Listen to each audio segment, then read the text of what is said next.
नमस्कार दोस्तों, मैं हूं कुमार सर। मैं पीसीएससी यूपी गवर्नमेंट में सिलेक्टेड हूं। यूपी एग्जाम चैनल पर आपका स्वागत है। आज हम देख रहे हैं कि कैसे पढ़े करंट अफेयर। ये करंट अफेयर 25 अक्टूबर और 26 अक्टूबर के दैनिक जागरण से उठाई गई है और साथ में कुछ दूसरी चीजें भी ऐड की है इसमें। बढ़ते हैं। जैसे इसमें पहली ही न्यूज है कि पाक को चेतावनी, ग्रे लिस्ट से बाहर होने का मतलब टेरर फंडिंग की छूट नहीं है। किसने कहा है ये? एफएटीएफ की चीफ ने कहा है। ठीक है, अब बढ़ते हैं। तो हमारे लिए एग्जाम के लिए क्या इंपॉर्टेंट होगा? एक तो ग्रे लिस्ट हो गई। क्या इंपॉर्टेंट हो गई? Grey list. इस पे क्वेश्चन आ सकता है हमारे पेपर में। फिर दूसरा एफएटीएफ। एफएटीएफ पर क्वेश्चन आ सकते हैं। बाकी न्यूज़ तो ऐसी ही हैं। तो देखते हैं इस करंट अफेयर से पहला क्वेश्चन क्या है। एफएटीएफ की स्थापना कब हुई है? तो 1989 में हुई थी। कब हुई थी? 1989 में हुई थी। इसकी अध्यक्ष कौन है? तो अध्यक्ष है एलिसा डी एंड्रा मद्राजो। ये कहाँ की है? मैक्सिको की है। तो एफएटीएफ की अध्यक्ष कौन हो गई? एलिसा हो गई। एलिसा डी एंडा मद्राजो है। इन्होंने किसका स्थान लिया है? सिंगापुर के टी राजा कुमार का स्थान लिया है। एफएटीएफ का उद्देश्य क्या है? तो ये देख लेते हैं। एफएटीएफ का उद्देश्य क्या है? मनी लॉन्ड्रिंग को रोकना और आतंकवाद के वित्त पोषण के विरुद्ध कार्रवाई करना। ठीक है, एफएटीएफ का हेडक्वार्टर कहाँ है ये देख लेते हैं। तो हेडक्वार्टर कहाँ है इसका? पेरिस में है ये। ठीक है, पेरिस फ्रांस में। ठीक है जी। तो पेरिस फ्रांस में है इसका हेडक्वार्टर। तो नेक्स्ट क्वेश्चन यही है कि एफएटीएफ का मुख्यालय कहाँ है? तो ये पेरिस फ्रांस में है। ग्रे लिस्ट किससे संबंधित है? तो ग्रे लिस्ट संबंधित है हमारी वित्तीय निगरानी में जोखिमपूर्ण देश से संबंधित है। अच्छा, जो ये जो एफएटीएफ है, एफएटीएफ, ये दो लिस्ट निकालता है। एक कौन सी लिस्ट निकालता है? तो ग्रे लिस्ट निकालता है। तो पहली हो गई ग्रे लिस्ट और दूसरी क्या हो गई? काली सूची यानी कि ब्लैक लिस्ट। तो ब्लैक लिस्ट निकालता है ये। Black list. इसमें क्या है? ग्रे लिस्ट में जिस देश को भी ग्रे लिस्ट में डाल दिया जाता है तो उस पर क्या की जाती है? निगरानी बढ़ा दी जाती है कि उसका पैसा कहीं आतंकी फंडिंग के लिए, मनी लॉन्ड्रिंग के लिए तो प्रयोग नहीं हो रहा। ठीक है, अगर वो देश अपनी स्थिति सुधार लेता है तो ग्रे लिस्ट से बाहर कर देते हैं। अगर वो देश फिर भी एफएटीएफ ने ग्रे लिस्ट में डाल दिया है और वो फिर भी आतंक को फंडिंग कर रहा है तो उसको किस में डाला जाता है? फिर डाला जाता है ब्लैक लिस्ट में। ठीक है, तो ब्लैक लिस्ट में क्या होता है?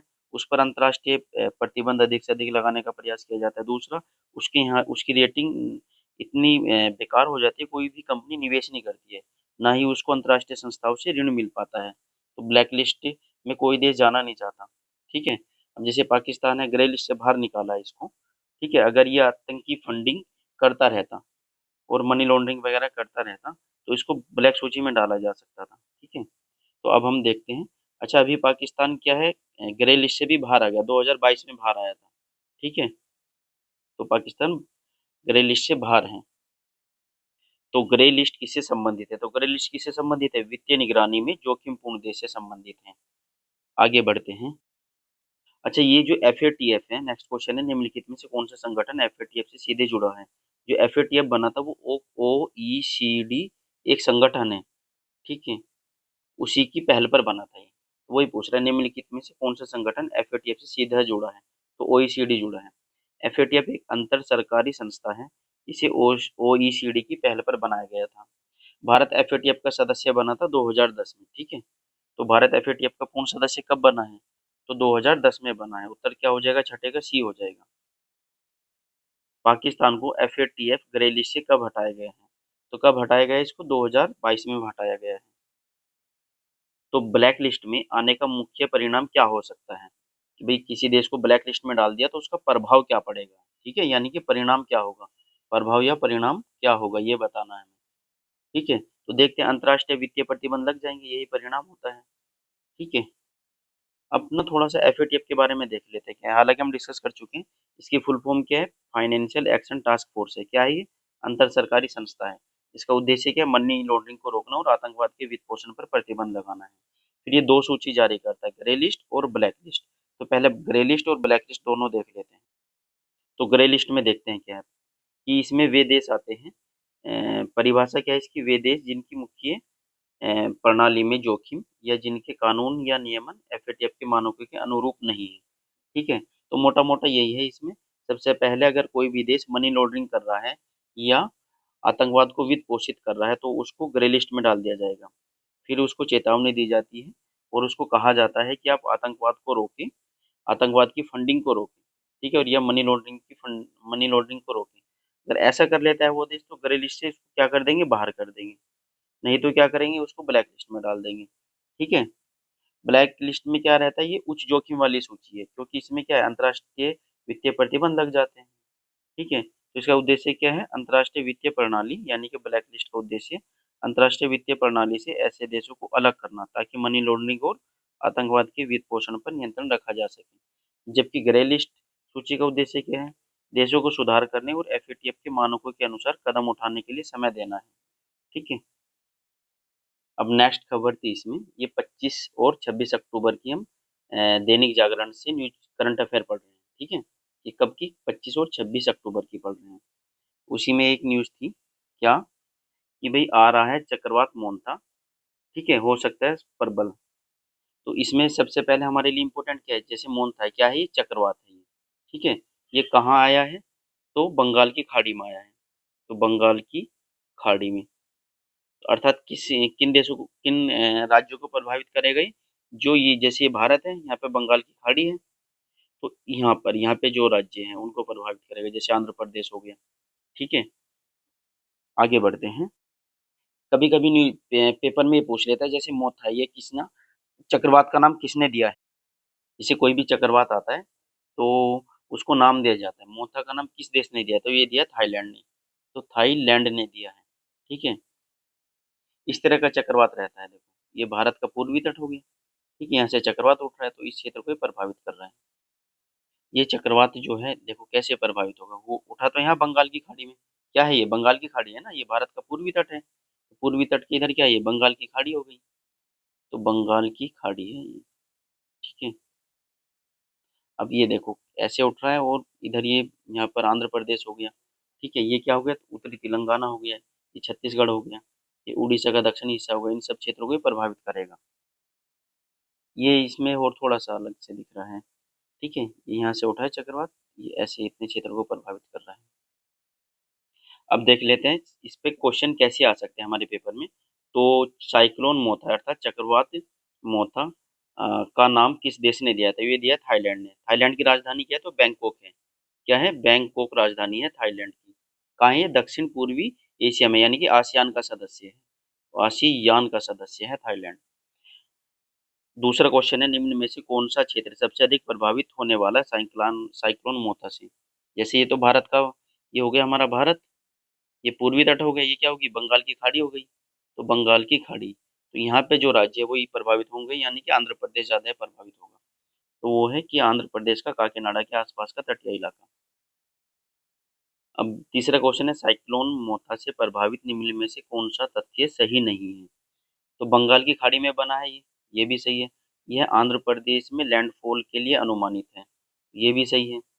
गुजरात के तट पर लैंडफॉल करेगा, ये गलत है, क्यों, जैसे ये है, इधर तो यहाँ पे उठा है बंगाल की खाड़ी में चक्रवात, तो यहाँ पे तो क्या होगा, यहाँ पे तो प्रभावित होंगे राज्य, ये यहाँ पे जैसे ये पश्चिमी तट है, यहाँ पे गुजरात है। ठीक है, तो ये तो प्रभावित होगा नहीं, तो इसलिए ये गलत है। आगे देखते हैं। इसके कारण आंध्र प्रदेश और उड़ीसा में बहुत भारी वर्षा की चेतावनी जारी हुई है, तो ये भी सही है। तो गलत क्या है इसमें, तीसरे का सी हो गया। ठीक है, तो हमें इसमें गलत ही बताना, अर्थात सही नहीं है ये बताना था। अगली खबर पर चलते हैं। तो छठ पूजा के बारे में, छठ पूजा के बारे में देख लेते हैं। जैसे छठ पूजा है, इसमें पूजा किसकी की जाती है, तो सूर्य भगवान की जाती है। ठीक है, और ये कहाँ मनाया जाता है, मुख्यतः तो बिहार है। ठीक है, तो बिहार हो गया, पूर्वी उत्तर प्रदेश हो गया, पूर्वी उत्तर प्रदेश में मनाया जाता है। तो क्वेश्चन क्या है हमारा, छठ पूजा मुख्यतः किस देवता और देवी को समर्पित है। तो सूर्य भगवान को है, देखो कहाँ है सूर्य, ये रहे सी में, सूर्य भगवान और देवी छठी मैया को समर्पित है, तो वन का सी उत्तर हो गया। फिर छठ पूजा मुख्यतः भारत के किन राज्यों में मनाई जाती है, तो कहाँ मनाई जाती है, बिहार में, पूर्वी उत्तर प्रदेश में अर्थात उत्तर प्रदेश और झारखंड में। ठीक है, जैसे ये भारत है, तो यहाँ पे तो ये उत्तर प्रदेश हो गया, यहाँ पे बिहार हो गया, और यहाँ पर झारखंड हो गया। जो छठ पूजा है, तो छठ पूजा व्रत पौराणिक कथा के अनुसार किन महाकाव्यों से जुड़ी हुई है, तो किन से जुड़ी हुई है, इसके इनकी चर्चा कहाँ मिलती है, रामायण में और महाभारत में मिलती है, तीसरे का ए उत्तर है। छठ पूजा कितने दिनों तक मनाई जाती है, कितने दिनों तक मनाई जाती है, 4 दिन तक। अब नेक्स्ट खबर क्या है जी, भारत के बाद अब तालिबान पाक को बूंद बूंद पानी के लिए तरसाएगा। ठीक है, ये तो खबर है, लेकिन हमारे पेपर में क्या इंपॉर्टेंट हो जाएगा, तो महत्वपूर्ण है। देखो, ये तो भारत का नक्शा हुआ, ये क्या है, भारत है। ये इधर पाकिस्तान है और ये अफ़गानिस्तान है, ठीक है? यहाँ से देखते हैं ये सिंधु नदी है, ये पूरी सिंधु नदी है हमारी ऐसे, यहाँ से जाके अरब सागर में गिर जा रही है सिंधु नदी, ठीक है? तो सिंधु नदी भारत से निकल रही है और पाकिस्तान में जाते हुए अरब सागर में गिर रही है। एक नदी है यहाँ से अफ़गानिस्तान से निकल रही है काबुल नदी, ठीक है? वो कहाँ मिल रही है? सिंधु में आके मिल रही है, यानी कि काबुल निकल रही है अफ़गानिस्तान से और फिर पाकिस्तान में कहाँ मिल जाती है? सिंधु में मिल जा रही है। एक नदी है कुनार नदी, तो कुनार नदी कहाँ से निकल रही है? अफ़गानिस्तान से निकल रही है और ये कहाँ बह रही है? अफ़गानिस्तान और पाकिस्तान में बह रही है। ये जो कुनार नदी है अफ़गानिस्तान में आएगी पहले और फिर पाकिस्तान में आएगी और किसकी सहायक है? काबुल की सहायक है, तो काबुल नदी में जाके मिल जा रही है ये, ठीक है? अब हुआ क्या कि जो अफ़गानिस्तान है, तो अफ़गानिस्तान क्या कर रहा है? जो कुनार नदी है, ये कुनार नदी है, अब ये पाकिस्तान में जा रही है बाद में, पहले अफ़गानिस्तान में आ रही है, तो अफ़गानिस्तान कुनार पर बाँध बना रहा है। जब कुनार पर बाँध बनाएगा, तो जो पानी कुनार नदी का पाकिस्तान में जाता है, वो कम हो जाएगा या बंद भी हो सकता है अगर वो चाहे तो, ठीक है? अगर बड़ा बाँध है तो। ऐसे में क्या है, कुछ समय पहले न्यूज़ थी कि भारत सिंधु नदी का पानी, ठीक है, रोक रहा है बाँध बनाकर, जिससे पाकिस्तान में क्या आ सकता है? सूखा आ सकता है। अब ऐसे ही अफ़गानिस्तान भी कर रहा है। दरअसल क्या हुआ कि पाकिस्तान और अफ़गानिस्तान के संबंध बिगड़ रहे हैं, ठीक है? और भारत और अफ़गानिस्तान के संबंध क्या हो रहे हैं? सुधर रहे हैं। तो अब अफ़गानिस्तान कुनार नदी पर बाँध बना रहा है, जिससे भविष्य में पाकिस्तान में क्या हो सकता है? पानी कम जाएगा। अब जैसे ये तो भारत हो गया हमारा, ठीक है? ये भारत है, यहाँ से ऊपर ले लो, इधर पाकिस्तान हो जाएगा, यहाँ पर अफ़गानिस्तान है, ठीक है? तो ये जो पाकिस्तान है पूरा, यहाँ से सिंधु नदी ऐसे-ऐसे जाती है यहाँ पर और अरब सागर में गिरती है। यहाँ से कुनार नदी निकलती है, अफ़गानिस्तान में आएगी और पाकिस्तान में जाएगी, ठीक है? तो अफ़गानिस्तान यहीं पर इस पर बाँध बना दे रहा है। ये जो कुनार नदी है, ये जो कुनार नदी है अफ़गानिस्तान में, इसको पाकिस्तान में चित्राल नदी भी बोलते हैं। तो यानी कि कुनार नदी का दूसरा नाम क्या है? चित्राल नदी, और कुनार नदी किसकी सहायक है? काबुल की है, और काबुल किसकी सहायक हो गई? सिंधु की। तो इस तरह से हम करंट अफेयर से ज्योग्राफी के मैप जो भी संभव है वो भी कर लेंगे और साथ में दूसरी चीजें भी कर लेंगे। अब आगे बढ़ते हैं। अब देखो कुनार नदी का उद्गम कहाँ है? तो बताओ, पाकिस्तान के हिंदू कुश हिमालय से इसका उद्गम हो रहा है। तो पाकिस्तान के हिंदू कुश हिमालय से उद्गम हो रहा है, ठीक है? वहां से निकल के अफगानिस्तान और फिर पाकिस्तान, ठीक है? देखो ये नदी है कुनार नदी, ये कुनार नदी है। कैसे जा रही है ये कुनार नदी हो गई, कहाँ गिर रही है ये यहाँ से कुनार नदी है पूरी, ठीक है? और ये कहाँ गिर रही है? कुनार नदी कहाँ गिर रही है? ये काबुल नदी में, यानी काबुल की ये क्या होगी? सहायक हो गई, तो ये काबुल नदी हो गई, ठीक है? और जो काबुल नदी है ये सिंधु की सहायक है। ये देखो ये पूरी सिंधु नदी है, इंडस नदी बोलते हैं इंग्लिश में, ठीक है? और ये कहाँ गिर रही है? अरब सागर में। तो हमने क्या देख लिया? कुनार नदी तो हो गई सहायक काबुल की, और काबुल हो गई सिंधु की। अब ये जो कुनार नदी है, ये यहाँ यहाँ से निकल रही है। यहाँ पर क्या है? ये हिंदू कुश पर्वत है यहाँ पर, ठीक है? तो यहाँ से निकली और अफगानिस्तान में होते हुए पाकिस्तान में जा रही है, ठीक है? तो हमने देख लिया कुनार नदी सहायक हो गई किसकी? काबुल की, और काबुल होगी सिंधु की। तो कुनार नदी का उद्गम कहाँ होता है? कहाँ होता है? पाकिस्तान के हिंदू कुश से होता है। तो वन का बी हो गया। दूसरे का देखते हैं, कुनार नदी किन देशों में बहती है? तो कहाँ बहती है? पाकिस्तान और अफगानिस्तान में बहती है। दूसरे का बी उत्तर है। तीसरा देखते हैं, कुनार नदी किस बड़ी नदी की सहायक नदी है? तो किस बड़ी नदी की सहायक नदी है ये? तो ये है हमारी काबुल नदी की सहायक नदी है कुनार नदी। कुनार नदी का नाम पाकिस्तान में किस नाम से जाना जाता है? तो कुनार नदी का नाम किस नाम से जाना जाता है? तो चित्राल नदी के नाम से जाना जाता है। अब यहाँ पे कृत्रिम वर्षा दिल्ली में कराई जा रही है। कृत्रिम वर्षा से पहले हो जाएगी दिल्ली में वर्षा है। तो कृत्रिम वर्षा इंपॉर्टेंट है, मेनली हमने यहाँ से कृत्रिम वर्षा के लिए उठाया। कृत्रिम वर्षा में किसका प्रयोग किया जाता है? तो सिल्वर आयोडाइड का। तो सिल्वर आयोडाइड का प्रयोग किया जाता है, ये पूछता है पेपर में। आजकल भारत क्या कर रहा है? दिल्ली में कृत्रिम वर्षा कराने का प्रयास कर रहा है। कृत्रिम वर्षा में हमारे लिए पेपर में क्या इंपॉर्टेंट है? तो सिल्वर आयोडाइड इसमें प्रयोग किया जाता है, सिल्वर आयोडाइड का। एक और इसमें कीवर्ड प्रयोग होता है क्लाउड सीडिंग, ठीक है? तो क्लाउड सीडिंग क्या है? कृत्रिम रूप से वर्षा कराना, ठीक है? तो सिल्वर आयोडाइड का प्रयोग, कृत्रिम वर्षा और क्लाउड सीडिंग, तीन कीवर्ड हो गए। तो देख लेते हैं कृत्रिम वर्षा के लिए प्रयुक्त रसायन का नाम क्या है हमारा? तो सिल्वर आयोडाइड है। एक क्वेश्चन है कि कृत्रिम वर्षा की सफलता के लिए सबसे आवश्यक क्या है? सबसे आवश्यक क्या है? पर्याप्त मात्रा में पानी के बादल होने चाहिए।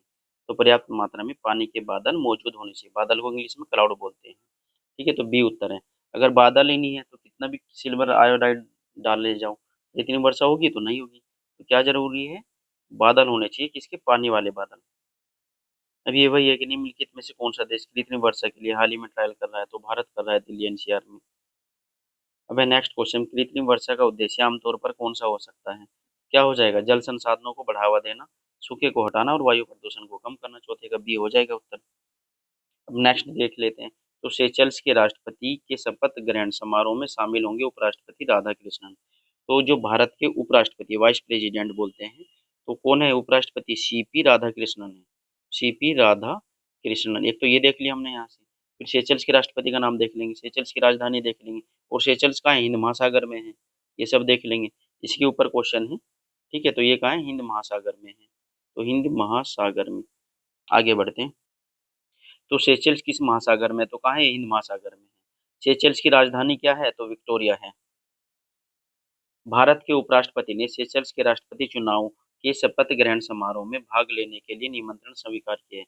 यह उपराष्ट्रपति कौन है? तो कौन है ये? सीपी राधाकृष्णन है। तो सेशल्स किस वर्ष ब्रिटिश शासन से स्वतंत्र हुआ था? किस वर्ष हुआ था? 1976 में हुआ था। अब देखते हैं सेशल्स के वर्तमान राष्ट्रपति कौन है? तो कौन है? पैट्रिक हार्मनी है। अब क्या है, जो पैट्रिक हार्मनी है, ये इनकी पार्टी का नाम क्या है? यूनाइटेड सेशल्स पार्टी है इनकी। जो पैट्रिक हार्मनी है, उन्होंने किसको हराया? वेवेल रामकलन को हराया। तो वेवेल राम कलावन को हराया। तो वेवेल राम कलावन की पार्टी का नाम क्या है? लियोन डेमोक्रेटिक सेशेल्वा पार्टी है ये। ठीक है, यानी कि पैट्रिक हार्मनी तो जीते हैं और वेवेल राम कलावन हारे हैं। जो पैट्रिक हार्मनी है, इनकी शपथ ग्रहण समारोह में गए हैं भारत के उपराष्ट्रपति सीपी राधाकृष्णन। अब है हमारा सतत विकास का लक्ष्य पूरा करने की तैयारी नीति आयोग की है। तो देख लेते हैं सतत विकास लक्ष्य कितने हैं? इनको एसडीजी बोलते हैं। कितने हैं? ये 17 हैं। अब उसमें था नीति आयोग। नीति आयोग के बारे में डिटेल में देख लेते हैं। तो नीति आयोग की स्थापना कब हुई थी? 2015 में हुई थी, योजना आयोग के स्थान पर। नीति आयोग के वर्तमान सीईओ कौन है? तो नीति आयोग के वर्तमान सीईओ कौन है? तो बीवीआर सुब्रमण्यम है। नीति आयोग की स्थापना हमने देख ली है। तो 1 जनवरी 2015 को योजना आयोग के स्थान पर हुई थी। किसके स्थान पर? योजना आयोग के स्थान पर हुई थी। नीति आयोग के वर्तमान अध्यक्ष कौन है? तो अध्यक्ष कौन होते हैं? इसके पीएम होते हैं। और वर्तमान में पीएम कौन है? नरेंद्र मोदी। तो ए उत्तर हो जाएगा। नीति आयोग के वर्तमान उपाध्यक्ष कौन है? क्या बोलते हैं इनको? वाइस चेयरमैन बोलते हैं। तो कौन है? सुमन के बेरी है। तो चौथे का बी हो गया। नीति आयोग का पूरा नाम क्या है? तो ये है हमारा national institution for transforming India. Paper में क्या याद रखना? इंस्टीट्यूशन है, यहाँ इंस्टीट्यूट नहीं है। और यहाँ ट्रांसफॉर्मिंग है, ट्रांसफॉर्म नहीं है। ये गलत होता है। तो पांचवे का बी हो गया। नीति आयोग की मुख्य भूमिका क्या है? ये जो नीति आयोग है, ये भारत सरकार का थिंक टैंक है एक तरह से। ठीक है, क्या है? थिंक टैंक है। क्या करता है ये? नीतियों का निर्माण करता है। नीतियों का निर्माण करता है, और जो राज्य है, ठीक है, राज्यों के साथ सहयोग करता है। तो राज्यों के साथ सहयोग भी करता है। ठीक है, तो सहयोग करता है राज्यों के साथ। तो उत्तर क्या हो जाएगा? नीति आयोग की मुख्य भूमिका क्या है? तो नीति निर्माण करना और राज्यों के साथ सहयोग करना। ये जो नीति आयोग है, किस प्रकार की संस्था है? पहले नीति आयोग के बारे में देख लेते हैं। नीति आयोग को क्या किसी संविधान के अनुच्छेद से बनाया गया है? तो नहीं बनाया गया। ठीक है, तो ये संवैधानिक संस्था भी नहीं होगी, यानी कि गैर संवैधानिक संस्था हो जाएगी। क्या नीति आयोग को संसद ने किसी कानून को पास कर कर बनाया है? तो नहीं बनाया है। ठीक है, तो ये क्या हो जाएगी? गैर विधिक संस्था भी हो जाएगी, अर्थात ये विधिक संस्था नहीं रहेगी। ठीक है, तो यानी कि क्या हो जाएगी? गैर विधिक और गैर संवैधानिक। अब उत्तर देखते हैं। नीति आयोग किस प्रकार की संस्था है? तो गैर संवैधानिक, क्योंकि संविधान में उल्लेख नहीं है। और गैर विधि के, ना ही संसद ने कानून पास करके बनाया। तो उत्तर क्या होगा? बी। नीति आयोग कैसे बना है? तो सरकार के एग्जीक्यूटिव ऑर्डर से बना है। वही क्वेश्चन है कि अब नीति आयोग को संविधान में स्थापित किया गया है या नहीं? तो नहीं किया गया है। तो उत्तर क्या हो जाएगा? बी हो जाएगा। नहीं, यह गैर संवैधानिक संस्था है। क्या नीति आयोग वैधानिक संस्था है? तो नहीं है ये। वैधानिक संस्था नहीं है। दरअसल जो संस्था रहती है, 3 प्रकार की रहती है। तो संस्था कैसी? एक तो जो संविधान में उल्लेख है, ठीक है, तो उनको क्या कहेंगे? संवैधानिक। दूसरी, जो संसद ने कानून पास कर कर बनाई है, उनको वैधानिक बोलते हैं। ठीक है, तो संविधान में जिनका उल्लेख है, उनको क्या बोलते हैं? संवैधानिक संस्था। तो संवैधानिक बोलते हैं। और जो संसद ने कानून पास करके बनाई है, उसको क्या बोलते हैं? विधिक संस्था बोलते हैं। ठीक है, और जिसको उस सरकार ने एग्जीक्यूटिव ऑर्डर से, तो सरकार के अर्थात कैबिनेट के एग्जीक्यूटिव ऑर्डर से बनती है। ठीक है? तो उसको हम क्या बोलते हैं? गैर वैधानिक। तो गैर वैधानिक हो जाएगी, ठीक है? और गैर संवैधानिक भी हो जाएगी, गैर संवैधानिक भी हो जाएगी। तो 3 तरह की संस्था है। संवैधानिक संस्था कौन? जिसका उल्लेख किस संविधान के किसी अनुच्छेद में है। संस्था दूसरी तरह की क्या है? वैधिक विधिक संस्था या वैधानिक संस्था बोलते हैं। ये कैसे बनती है? संसद कानून बनाकर कोई अधिनियम पास कर दिया तब बनती है। फिर ऐसी तीसरे प्रकार की संस्था होती है जो सरकार का जो कैबिनेट है या सरकार सीधे ही क्या करती है, एक ना आदेश पास करती है और संस्था बना देती है। जैसे नीति आयोग है इसका उदाहरण, ठीक है? और कौन है इसका उदाहरण? योजना आयोग है, ठीक है? तो गैर वैधानिक और गैर संवैधानिक योजना, गैर वैधानिक और गैर संवैधानिक संस्था का उदाहरण क्या है? नीति आयोग और योजना आयोग। अब योजना आयोग तो खत्म हो गया, अब नीति आयोग बचा है, तो नीति आयोग है गैर संवैधानिक और गैर वैधानिक संस्था। अच्छा, जैसे संवैधानिक संस्था कौन है? तो कौन हो जाएगा? जैसे वित्त आयोग है, और क्या है? जैसे चुनाव आयोग है, ये क्या है? संवैधानिक संस्था है। अब आगे बढ़ते हैं। 10वां क्वेश्चन है, नीति आयोग की स्थापना किसने की थी? तो नीति आयोग की स्थापना किसने की है? तो नीति आयोग की स्थापना किसने की? ये की है हमारी कार्यकारी आदेश द्वारा, सरकार के एग्जीक्यूटिव ऑर्डर। एग्जीक्यूटिव ऑर्डर को क्या बोलते हैं? कार्यकारी आदेश बोलते हैं। तो 1 जनवरी 2015 में की थी, प्रधानमंत्री के नेतृत्व में कार्यकारी आदेश द्वारा स्थापित की गई थी। तो नीति आयोग वैधानिक संस्था नहीं होने के कारण इसका क्या अर्थ है? तो क्या हो जाएगा? इसे कोई आदेश या सरकार बदल सकती है। सरकार ने कोई आदेश दिया या सरकार ने इसको बदल दिया। जैसे पहले योजना आयोग था, ठीक है? उसने क्या बना दिया? इसको नीति आयोग बना दिया है। अर्थात क्या हो जाएगा कि भाई ये जो नीति आयोग है, ये वैधानिक संस्था नहीं है। इसका ढांचा और कार्यप्रणाली सरकार के निर्णय पर निर्भर है। सरकार जब चाहे इसकी कार्यप्रणाली को बदल सकती है। अब देखते हैं नीति आयोग का मुख्यालय कहाँ है? तो कहाँ है? दिल्ली में है नीति आयोग का मुख्यालय। अब है नीति आयोग में अस्थायी सदस्य कौन होते हैं? तो कौन होते हैं? उपाध्यक्ष होता है और प्रमुख सदस्य होते हैं। दरअसल नीति आयोग में 2 तरह के सदस्य हैं। क्या है? तो पहले तो अस्थायी है और दूसरे अस्थायी सदस्य होते हैं, ठीक है? तो अस्थायी सदस्य में कौन-कौन आते हैं? तो उपाध्यक्ष और प्रमुख सदस्य अस्थायी सदस्य। फिर है नीति आयोग के भागीदार सदस्य कौन है? तो कौन है? सभी राज्य और केंद्र शासित प्रदेशों के मुख्यमंत्री। ये क्या है? भागीदार सदस्य है।